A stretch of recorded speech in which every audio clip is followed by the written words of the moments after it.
बातमी शेतकऱ्यांसाठी उजनीमध्ये 7 दिवसात पाणी वाढलंय। 12 टीएमसी पाणी वाढलंय।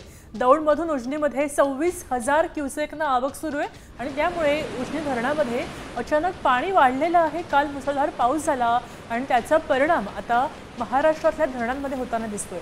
नद्या मोठ्या वेगाने प्रवाहित झाल्या आहेत आणि त्याच्यामुळे 12 टीएमसी पाणी केवळ 7 दिवसांमध्ये उजनीमध्ये वाढलं आहे। दौंडमधून हे पाणी येलं 26,000 क्युसेकनं विसर्ग सुरू झाल्यामुळे हे पाणी वाढल्याचं पाहायला मिळतंय।